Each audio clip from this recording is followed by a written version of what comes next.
Allahabad High Court APS Series B Exercise 7 at the speed of 110 words per minute. Be ready. Start. In order to address the issue of corrupt practices in securing contracts or arbitral awards, a need was felt to ensure that all the stakeholder parties get an opportunity to seek unconditional stay of enforcement of arbitral awards where the underlying arbitration agreement or contract or making of the arbitral award is induced by fraud or corruption. Also, to promote India as a hub of international commercial arbitration by attracting eminent arbitrators to the country, it was also felt necessary to omit the 8th schedule of the Act. In the light of above circumstances, it has become necessary further to amend the Arbitration and Conciliation Act 1996. Stop para. In the present regime, a party may file an application before the court under Section 34 of the 1996 Act for setting aside an arbitral award. However, after the 2015 amendment to Section 36 of the Act, an automatic stay would not be granted on operation of the award by mere filing an application for setting it aside.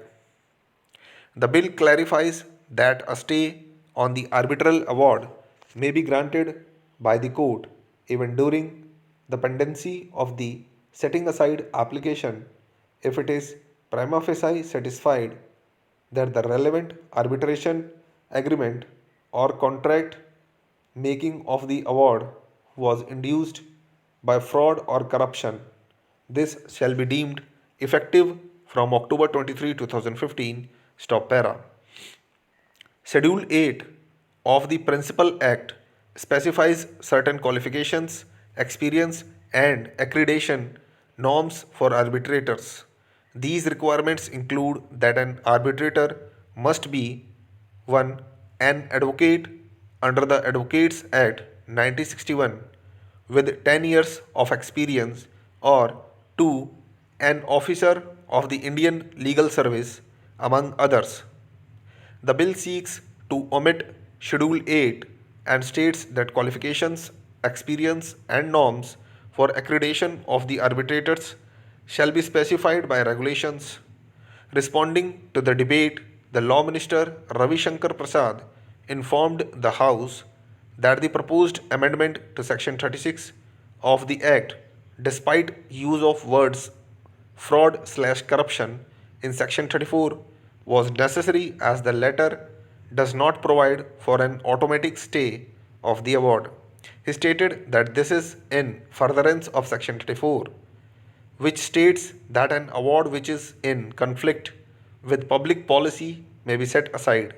With respect to omission of Schedule 8 of the Act, the Minister said that there will be greater flexibility in the Arbitration Council of India and it will help in promoting institutional arbitration by inviting arbitrators from abroad, thus furthering the goal of making India a hub of international commercial arbitration.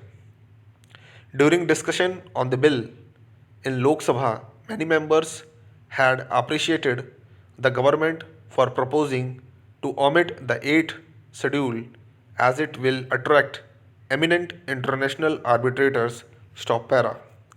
BJD MP Amar Patnaik supported the bill. He also raised a technical query with respect to the amendment.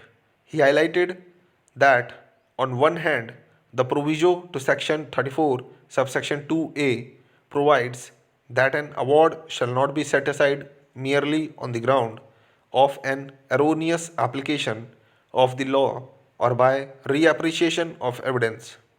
However, he asked that how is it possible to establish a prima facie case that the award was induced by fraud without reappreciation of evidence.